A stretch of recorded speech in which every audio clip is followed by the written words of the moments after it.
I hope the scope of the problem that we're dealing with here today is not lost on the viewers and listeners. I mean, this is a huge issue. It has to do with the information that's being presented to us in the first place because of the behind-the-scenes wizardry of the algorithms deciding you should see this or you shouldn't see that.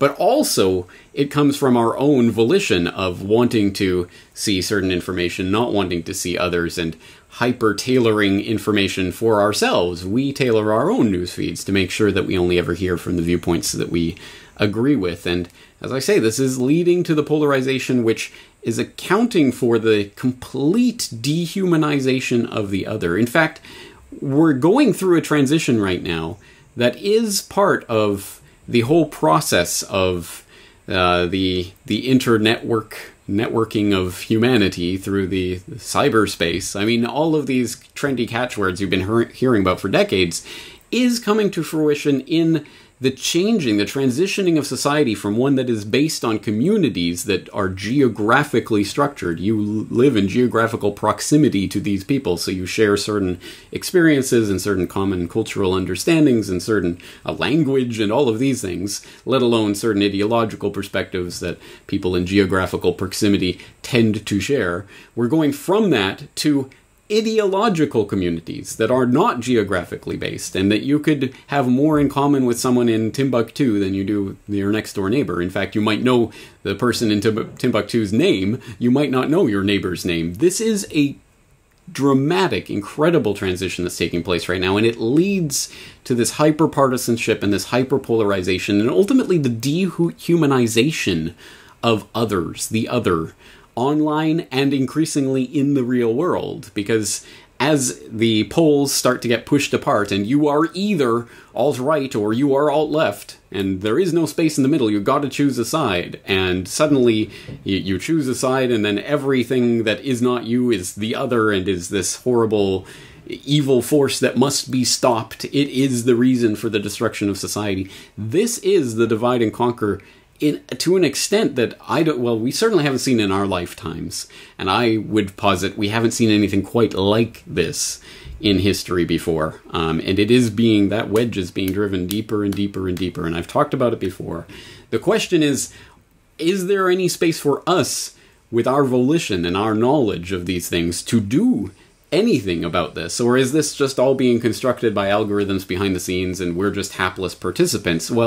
Or spectators, I should say. Well, as you know from everything I ever say on the Corbett Report, no, we are not ever just helpless spectators that are just passively receiving all of this. We do have an active part to play in helping to shape the world around us, including shaping the bubbles that we live in. I don't think you can ever escape living in some form of bubble, however crudely designed that may be and however broad it may be. But yes, we cannot process all information that is coming through the entire world at the same time. Obviously, we have to select what to look at and what not to look at and who to talk to and who not to talk to. There is selection that goes on. You cannot avoid that. But if it's done consciously and for certain ends and in a certain way and in a certain fashion that you model certain behaviors, you can start to change certainly your own world and by broader implication the world of those around you.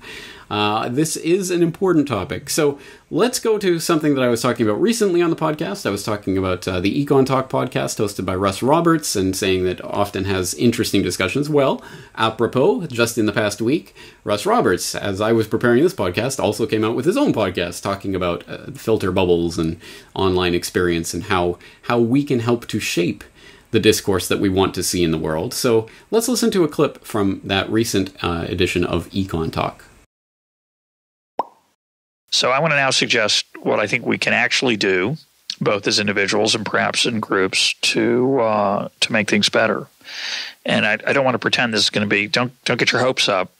This is not going to be like this fabulous list of suggestions. They're quite modest, as you'd expect. It's like we got to do something. Well, we don't. What we have to do probably is something that actually is good. That would be my first rule. Not we have to do something. We have to do something that's good. Have something that actually makes the problem better, improves things. So that's always my course rule of thumb. So first thing, not surprisingly for longtime listeners, I would suggest humility. We don't know everything we think we do. I've learned to enjoy saying, I don't know. Admitting ignorance is bliss. Recognize, as Shakespeare suggested, there are more things in heaven and earth than are dreamed of in your philosophy. That's not so easy. And as I've alluded to in a few times in recent conversations, humility's got its own risks, which if things really are going badly, you don't want to be humble. You got to be passionate. So you don't want just the certain people to be passionate. You do want some of the humble people to be passionate. If you're always saying, I don't know, you tend not to be very proactive. So that's a genuine concern. It's an issue I'm sure be returning to now and then, inevitably. But that's a real problem. Both of those things. We're too arrogant, so we need to be more humble, but we also have to keep in mind that there may be some things that are genuinely dangerous, and we can't just sit on the sidelines and say, who knows? There are some things we know. So we should stand by our principles, but we should be humble and aware of the possibility that some of those principles may not be correct. Second piece of advice is to follow people on Twitter or Facebook who don't agree with you. Try to find folks who are relatively civil. That may be unrealistic. They just may make you madder. So if you follow people on Twitter and Facebook who are different from you, instead of getting educated, you might just get angry. So that's not the best solution perhaps, but it's a thought. The third is to hold your anger for a day, a wonderful expression. Which I'm a big fan of. Don't ratchet up the rhetoric. Do your part to bring more civilization and more civility to social media. Don't answer emails from strangers who hate your guts with the same kind of angry rhetoric. Answer people calmly. Don't play the game. Don't lower yourself. I think that's really just good advice generally, not just for this issue, but just for one's own sanity and soul. Fourth, spend less time on the internet, more time with human beings. It's easier said than done, especially for young people. But if you can't quit, take a day off, a Sabbath from Discord. I think that's a great idea if you can handle it. And the fifth is try to notice when you enjoy outrage. Just be aware of the fact that you may have that personality trait. I think many of us do. That when you find yourself feeling the sweetness of that anger, to realize that that's a very unhealthy emotion and that it's you should keep an eye on it.